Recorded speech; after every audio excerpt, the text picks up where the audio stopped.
Hi မင်္ဂလာပါအားလုံးကို Easy Learning English Channel ကနေပြန်လည်ကြည့်ဆိုပါရစေဒီကနေ့ဗီဒီယိုလေးမှာ share လုပ်ပေးတော့မှာကတော့ Modal Verbs အကြောင်းလေးကိုပြောပြပေးတော့မှာပဲဖြစ်ပါတယ် Modal Verbs တွေကကြည့်လိုက်လို့ရှိရင်တော့လွယ်သလိုလိုနဲ့တစ်ခါတလေသုံးတဲ့နေရာမှာရှုပ်ထွေးနိုင်တယ်ဒီတော့ Modal Verbs အကြောင်းလေးဒီကနေ့မှာလေ့လာရအောင်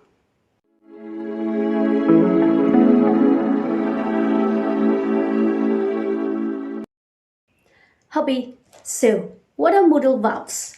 modal verbs ဆိုတာဘာလဲ modal verbs တွေဆိုတာကသူကပြောရမယ်ဆိုရင်တော့ auxiliary verbs တွေပေါ့နော်တနည်းအားဖြင့် helping verbs လို့လည်းခေါ်တယ်အကူကရိယာတွေလို့ခေါ်တယ်အဲ့ဒီ modal verbs တွေကသူ့တစ်ခုတည်းဆိုရင်တော့သူကမရက်တည်နိုင်ဘူးအလုံးမလုံးနိုင်ဘူးပေါ့နော် main verb နဲ့ပေါင်းလိုက်မှသူကသူ့ရဲ့အတိတ်ပဲထွက်လာတယ်အလုံးလုံးတွေပေါ့နော်ဒါတွေကတော့အလုံးလဲသိပြီးသားဖြစ်မှာပါသူတို့ကို semi modals လို့လည်းခေါ်တယ် modal verbs တွေကဘာတွေလဲဆိုရင်တော့ can could shall should will would may might must could could ဆိုပေမဲ့ could လို့မထွက်ဘူး l က silence တန်ပေါ့နော် could should would ပေါ့နော်ဒါတွေကို modal verbs တွေလို့ခေါ်တယ်သူတို့အလုပ်လုပ်တဲ့နေရာမှာသူ့နေရာနဲ့သူ categories လေးတွေခွဲပြီးတော့မှရှိတယ်ဒီဟာလေးကိုအရင်လေ့လာရအောင် ability တက်နိုင်စွမ်းလုံနိုင်စွမ်းစွမ်းရည်ဆိုတဲ့အုပ်စုမှာဆိုရင်ဘာတွေပါမလဲ can ပါမယ် could ပါမယ်ဒီ ability နဲ့ပတ်သက်ရင် can နဲ့ could ပါမယ်နောက်ပြီးတော့ possibility ဆိုတဲ့ဖြစ်နိုင်စွမ်းဖြစ်နိုင်ခြေအခွင့်အလားလာဒီမှာဆိုရင်ဘာပါမလဲ could may might ပါမယ်ပြီးမှသူတို့ရဲ့အဓိပ္ပာယ်လေးနဲ့ကွာရှင်းပြမယ်เนาะဒါဆိုရင်နားလည်တော့မယ်ဒီသူ့ရဲ့အုပ်စုဝင်လေးကိုယဉ်ကြည့်လိုက်เนาะနောက်တစ်ခုက permission ဆိုတာခွင့်ပြုချက်တွေသဘောတူညီချက်တွေဒီမှာဆိုရင်ဘယ် modal verbs တွေပါမလဲ can ပြန်ပါမယ် could ပါမယ် may ပါမယ်negative ဆိုရင်တော့ may not တို့ must not တို့ပါမှာပေါ့เนาะနောက်တစ်ခုကတော့ advice suggestion ဆိုရဲဒီအကြံဉာဏ်ပေးတဲ့ categories မှာဆိုရင် should could ပါတယ်နောက်တစ်ခုကတော့ request offer request ဆိုတာကတော့တောင်းခံခြင်း offer ဆိုတာကတော့ဒါကကမ်းလှမ်းချက်တွေပေါ့နော်ဒီမှာဆိုရင်ဘာတွေပါမလဲ can may will could would ဒီစကားလုံးတွေပါမယ်နောက်ဆုံးတစ်ခုကတော့certainty ဆိုတဲ့သေချာချက်တွေ application ဆိုတဲ့ဝတ္တရားတွေတာဝန်တွေဒီမှာဆိုရင်ဘာပါလဲ must ဟုတ်ပြီဒီတော့သူ့အုပ်စုနဲ့သူတည်သွားပြီဆိုလို့ရှိရင်တစ်ချက်ချင်းရှင်းပြမယ်ပထမအဆုံးဖြစ်တဲ့ ability ဆိုတဲ့စွမ်းဆောင်ရည်စွမ်းဆောင်နိုင်စွမ်းလုံနိုင်စွမ်းဒီအုပ်စုမှာဆိုရင်တော့ can နဲ့ could နဲ့ပါတာပေါ့နော်ဒါလေးကိုဥပမာနဲ့ရှင်းပြမယ်ဒီမှာလုံနိုင်စွမ်းဆိုတော့ he can swim သူရေကူးနိုင်တယ်ဒါကသူ့ရဲ့ ability သူ့ရဲ့စွမ်းဆောင်နိုင်ရည်ကိုပြောတာ he can swim negative နဲ့သွားမယ်ဆိုရင်တော့ can't ဖြစ်မှာပေါ့နော် cannot ကို contraction နဲ့အတူကပြောမယ်ဆိုရင်တော့ can't he can't swim သူရေမကူးနိုင်ဘူးဒီနေရာမှာ could ကကြတော့ can ရဲ့ past tense အနေနဲ့သုံးမယ် I could speak several languages ကျမကဘာသာစကားတော်တော်များများပြောနိုင်ခဲ့တယ် I couldn't speak several languages ကျမဘာသာစကားတော်တော်များများမပြောနိုင်ခဲ့ဘူးဒါကသူ့ရဲ့လုံနိုင်စွမ်းဖြစ်နိုင်စွမ်းစွမ်းရည်ကိုပြောတာပါ I can do it ငါအဲ့ဒါကိုလုံနိုင်တယ် I can't do it ငါအဲ့ဒါကိုမလုံနိုင်ဘူး I could do it ငါအဲ့ဒါကိုလုံနိုင်ခဲ့တယ်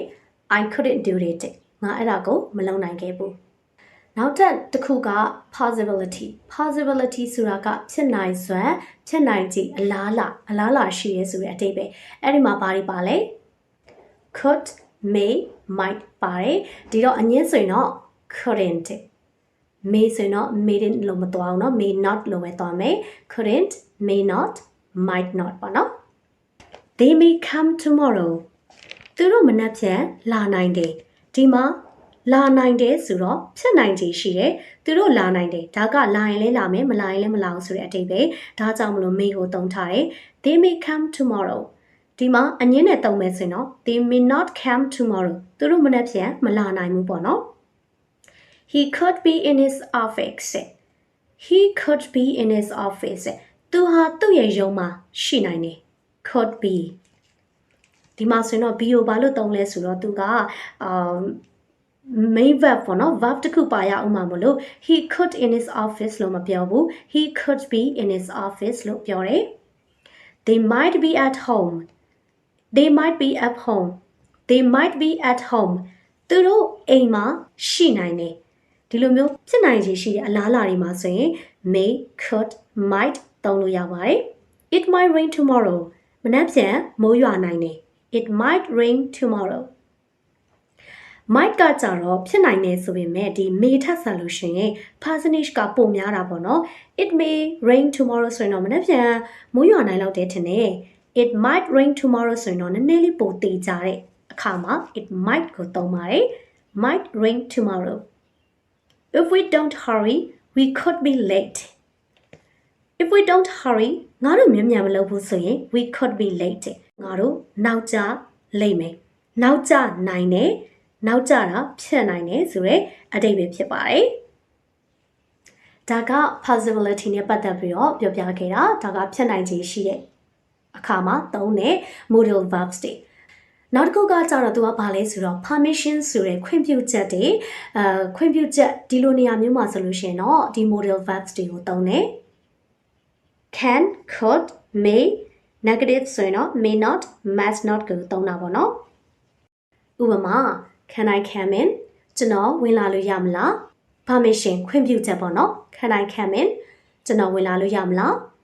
can I ask a question please ကျေးဇူးပြုပြီးတော့ကျွန်တော်မေးခွန်းမေးလို့ရမလား can we go home ကျွန်တော်တို့အိမ်ပြန်လို့ရမလားဒီ permission ပေါ့နော်ခွင့်ပြုချက်တွေမှာဆိုလို့ရှင်တော့သူက can ကိုသုံးတာထက် could တို့ may တို့သုံးတာကြတော့ပို့ပြီးတော့မှ polite ဖြစ်တာပေါ့နော်ယဉ်ကျေးတာပေါ့နော် could I come in ကျွန်တော်ဝင်လာလို့ရမလား Could I ask a question please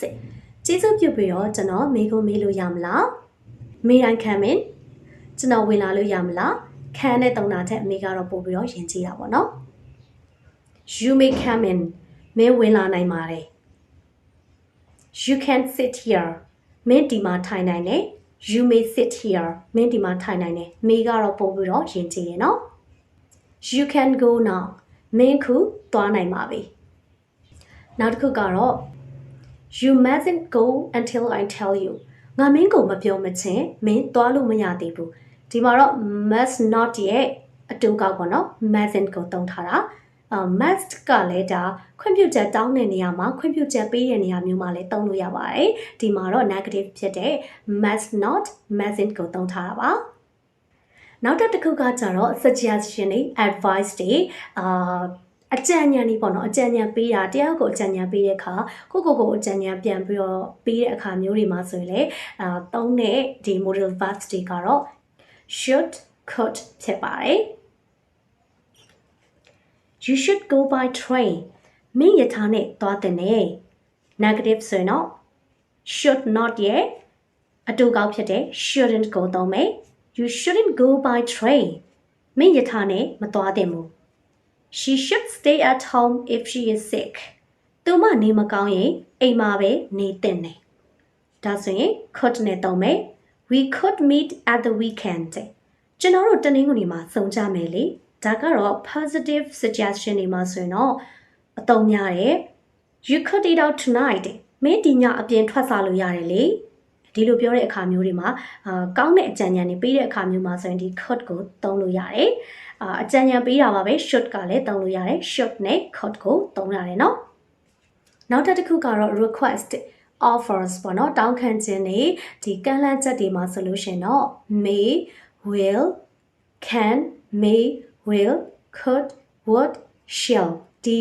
modal verbs တွေကိုသုံးတယ်ဥပမာလေးကြည့်လိုက်ရအောင် Can you leave a message please ကျေးဇူးပြုပြီးတော့မင်း message ထားခဲ့နိုင်မလား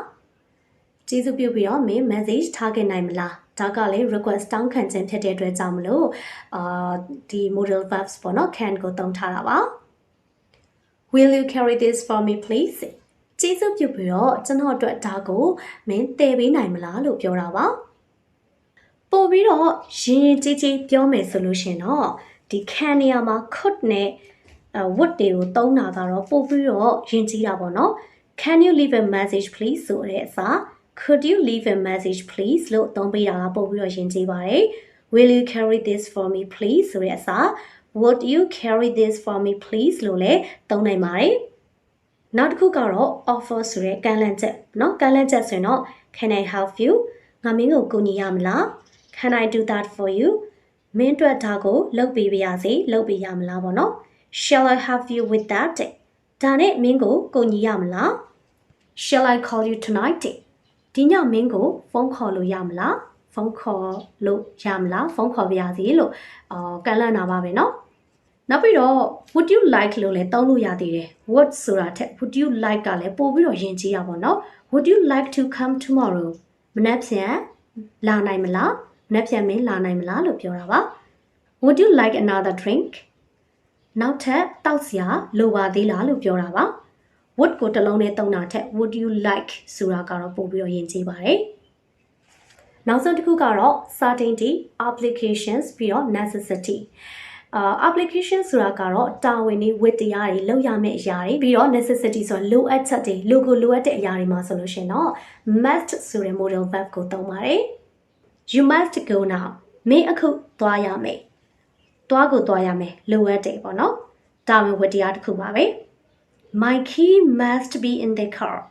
ကျွန်တော်ရဲ့တော့ဟာကားထဲမှာဖြစ်မယ်ဒါကကြတော့ဗာလဲဆိုတော့ certainty တေချာမှုကိုပြောတာပေါ့နော်ကားထဲမှာဖြစ်မယ်ကျွန်တော်ရဲ့တော့ဟာ you must show your ID card မင်းရဲ့ ID card ကိုပြရမယ် must I sign this ငါဒါကိုလက်မှတ်ထိုးရမှာလား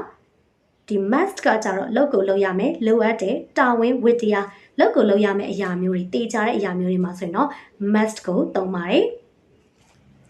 ဟုတ်ကဲ့ဒီကနေ့ပြောပြပေးခဲ့တဲ့ modal verbs အကြောင်းကိုမှအခုပြောပြပေးခဲ့တဲ့သူ့ရဲ့ categories အလိုက်ပေါ့နော်ခွဲပြီးတော့မှမှတ်ထားမယ်ဆိုလို့ရှင်ကိုသုံးမဲ့အခါမှာအများကြီးအသုံးဝင်မှာဖြစ်ပါတယ်ရှင် modal verbs တွေကနေရာတော်တော်များများမှာကိုနေရာယူပြီးတော့သုံးနေတယ်အပြောစကားတွေမှာဆိုလို့ရှင်လည်းအများကြီးထည့်သုံးတာတွေ့ရပါတယ်အဲ့အတွက်ကြောင့်မလို့လေ့လာထားတဲ့သူတွေအတွက်အဆင်ပြေမယ်လို့ထင်ပါတယ်ရှင်အားလုံးပဲဗီဒီယိုလေးကတော့ဒီလောက်ပါပဲရှင်ကြိုက်တယ်ဆိုရင်တော့ like လုပ်ခဲ့ပေးပါကျမတို့ရဲ့ Easy Learning English channel လေးကိုလည်း subscribe လုပ်ခဲ့ပေးပါရှင်အားလုံးပဲ bye bye